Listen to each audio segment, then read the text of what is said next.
اللہ تبارک تعالیٰ سب کی حاضری کو غوث اعظم کے خیر اپنی بارگاہ میں قبول کرے۔ آئیے ایک بار محبت کے ساتھ درود پاک پڑھیں۔ اللہم صلی علی اللہم صلی علی سیدنا محمد وعلی آل محمد وبارک وسلم۔ صلو علیہ صلاۃ و سلام علیک یا رسول اللہ یا حبیب اللہ صلی اللہ علیہ وسلم۔ ایک بار اور آواز بلند پڑھ لیں۔ اللہم صلی علی سیدنا وعلی آل سیدنا محمد وبارک وسلم۔ صلاۃ و سلام علیک یا رسول اللہ یا حبیب اللہ صلی اللہ علیہ وسلم۔ چند اشعار کیونکہ اڑیسہ کی سرزمین ہے، یہاں تقریر کم شعر زیادہ سنتے ہیں، ایسا ہے تو میں تحت میں کچھ اشعار آواز نہیں ہے لیکن یہ دیکھنا چاہتا ہوں کہ آپ شعر کتنا سمجھتے ہیں کہ تجھ پہ مرمر کے ہوئے، تجھ پہ مرمر کے ہوئے سارے جیالے زندہ۔ کیا بات ہے، سبحان اللہ۔ توجہ،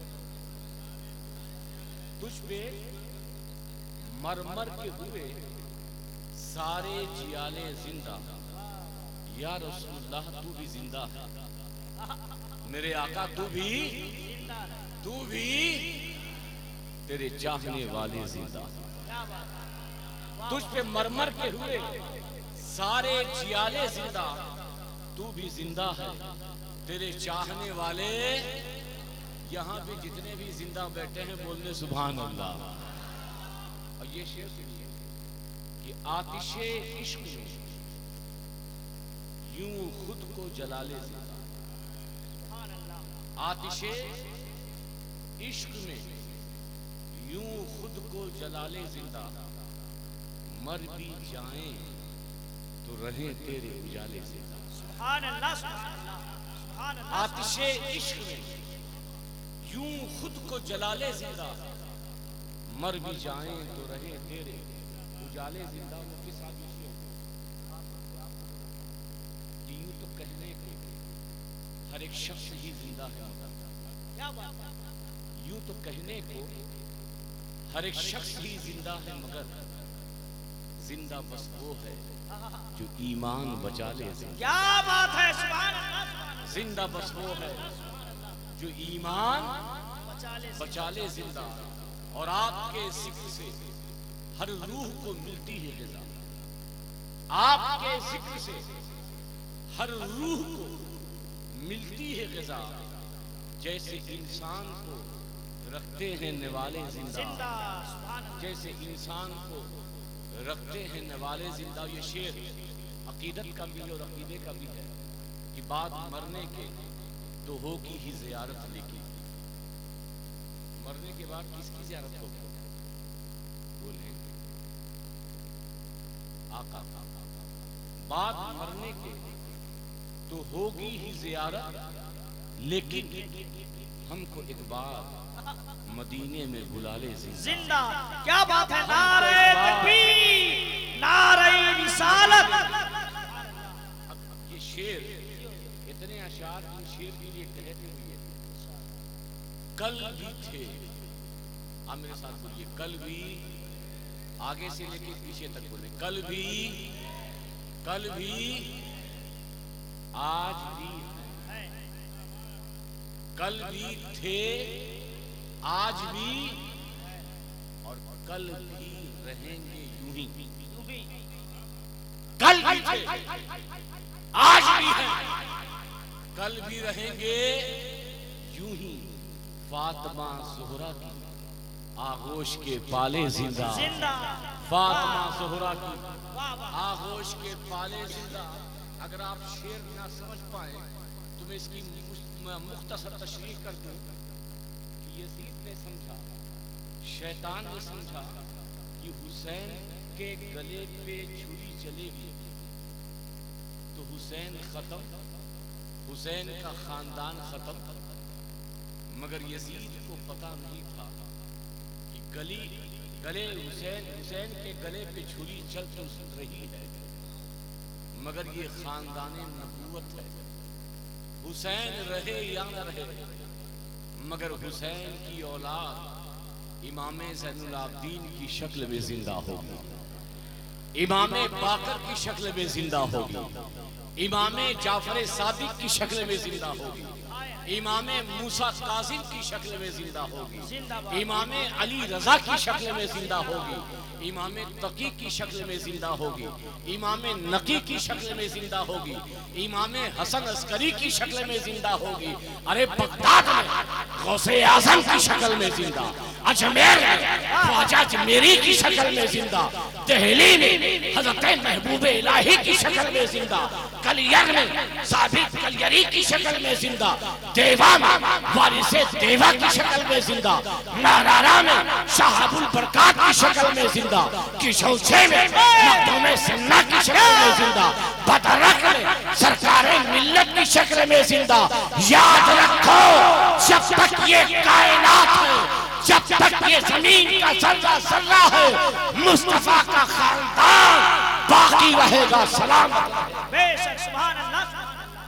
نعرہ تکبیر، نعرہ رسالت، نبی کا خاندان، عظمت اہل بیت۔ کل بھی تھے، آج بھی ہیں، کل بھی رہیں گے یوں ہی، فاطمہ زہرا کی آغوش کے پالے زندہ، فاطمہ زہرا کی آغوش کے پالے زندہ۔ ایک بار محبت کے ساتھ درود پاک پڑھیں۔ اللہم صلی علی سیدنا اللہم صلی علی سیدنا محمد وعلی آل سیدنا محمد وبارک وسلم۔ صلاۃ و سلام علیک یا رسول اللہ صلی اللہ علیہ وسلم۔ میں بغیر تمہید کے بات کروں کیونکہ شروع میں ہی بغیر تمہید کی سارے باتیں ہوئی، اور مجھے معلوم ہے یہ علاقہ کس قدر علم سے اس کا تعلق ہے، بلکہ اس علاقے میں چاہت زیادہ ہے، محبت زیادہ ہے، پیر سے وہ تعلق ہے۔ تو میں اسی مناسبت سے وہیں سے اپنی بات شروع کروں گا۔ یہ بتائیے آپ میں سے کس کو پتا ہے کہ مولا علی کی مزار کہاں پہ ہے؟ بولیے نا، مولا علی کی مزار کہاں ہے؟ ہر جگہ کا نام بتاؤ، تیز بولو کہاں؟ نجف؟ سبھی بولو کہاں نجف؟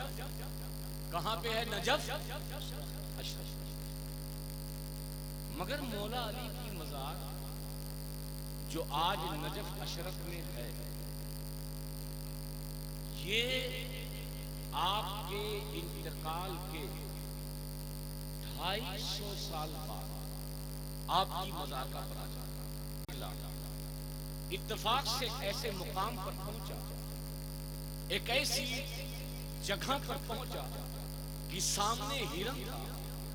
جب ہرن کو ہارون رشید نے دیکھا، جب ہرن کو ہارون رشید نے دیکھا تو اپنے شکاری کتے کو حکم دیا کہ سامنے ہرن ہے، اس پر حملہ کرو تاکہ ہرن کا شکار ہو جائے۔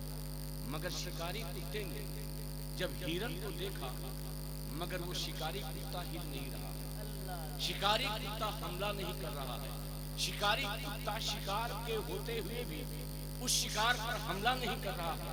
ہارون رشید بار بار اس کتے سے کہتا ہے کہ سامنے ہرن ہے، حملہ کرو، مگر اس کتے کے اندر اتنی ہمت نہیں ہے کہ اس شکار کو اپنے پنجے میں لے، اس شکار کی گردن کو دبوچے۔ مایوس ہو کر ہارون رشید گاؤں میں جاتا ہے۔ گاؤں میں جانے کے بعد وہ مایوسی میں بیٹھا رہتا ہے تو ایک بوڑھا تھا، اس بوڑھے نے کہا، اے ہارون رشید، تم غم زدہ کیوں ہو، تم پریشان حال کیوں ہو؟ تو ہارون رشید نے کہا کہ بات یہ ہے کہ آج شکار میرے سامنے تھا، شکاری کتا میرے ہاتھ میں تھا، مگر شکار کو دیکھنے کے بعد شکاری کتے نے حملہ نہیں کیا۔ بولیے حملہ نہیں کیا۔ اس بزرگ نے کہا، اس بدو نے کہا، اس عربی نے کہا، ہارون رشید، یہ تمہارا کتا شکار کیسے کر سکتا ہے؟ جہاں ہرن کھڑی تھی، جانتے ہو وہ مقام کون سا ہے؟ کہا وہ کون سا مقام ہے؟ کہا وہ مقام ہے وہیں پہ تو اس ٹیلے پہ علی کی مزار ہے۔ توجہ، جہاں ہرن ہے وہیں علی کی مزار ہے. ارے کتے کے اندر اتنی طاقت کہاں کہ جو علی کے دائرے میں آ جائے, جو علی کے حصار میں آ جائے, وہ کتا اس پر حملہ کرے. میں نے کہا ہارون رشید تم نے جواب تو سن لیا, علی کی قبر کا پتہ تو ہو گیا, مگر مجھے ایک جواب مل گیا کہ آخرکار مولا علی کے چاہنے والوں کو, آخرکار نسیم ملت کے چاہنے والوں کو, آخرکار سرکار ملت سے محبت کرنے والوں کو دنیا کچھ کر نہیں کیوں پاتی, اس لیے یہ دیوانے کسی اور دائرے میں نہیں ہے, یہ دیوانے کسی اور سرکل میں نہیں ہے, یہ دیوانے کسی اور دامن سے وابستہ نہیں ہے. ارے جو علی کے دائرے میں آ جاتا ہے, جو علی کی اولاد کے دائرے میں آ جاتا ہے, دنیا کے کتے اس پر حملہ کیا, اس پر آنکھ نہیں دکھا سکتے. نعرہ تکبیر, نعرہ رسالت, عظمت اہل بیت, نبی کا خاندان. دوستو دائرے میں آ جاؤ, علی کے دائرے میں آ جاؤ, خاندان نبوت کے دائرے میں آ جاؤ, حضور غوث اعظم کے دائرے میں آ جاؤ, نبی کے گھر کے چشم و چراغ کے. قسم خدا کی میں ضمانت دیتا ہوں, اگر تمہارا عقیدہ درست ہے اور اہل بیت کا دامن تم نے مضبوطی سے تھامے رکھا ہے, تو یہ دنیا میں بھی تمہیں کامیابی ہے, قبر بھی روشن ہے, اور آخرت میں بھی تمہارا بیڑا پار. سبحان اللہ, سبحان اللہ. شرط یہ ہے عقیدہ اور عقیدے کی درستگی کے لیے تمہیں اڑیسہ سے باہر جانے کی ضرورت نہیں ہے. بغل ہی میں دھام نگر شریف, سبحان اللہ, مجاہد ملت نے زندہ باد, زندہ باد. رنگے رضا میں کیف اشرف اولیاء کرام کی نسبت سے وہ عقیدے صحیح تمہیں دیا ہے. عقیدے کی حفاظت مجاہد ملت کر رہے ہیں, اور تمہاری عقیدت کی حفاظت سرکار ملت کر رہے ہیں. نعرہ تکبیر, نعرہ رسالت, حضور مجاہد ملت, حضور سرکار ملت. تم خوش نصیب ہو. میں نے کل کہا تھا جامع صدیق میں کہ اڑیسہ کی سرزمین پر اللہ نے دو رتن, کیا بات, علمی رتن مجاہد ملت, کیا بات, روحانی رتن سرکار ملت. سرکار ملت. تم خوش نصیب ہو, دو رتنوں کے بیچ میں ہو. تمہیں عقیدہ بھی مل رہا ہے, تمہیں نسبتیں بھی مل رہی ہے, تمہیں روحانیت بھی مل رہی ہے, تمہیں طریقت کا جام بھی مل رہا ہے, تمہیں اللہ کی قربت ان بارگاہوں کے ذریعے حاصل ہو رہی ہے.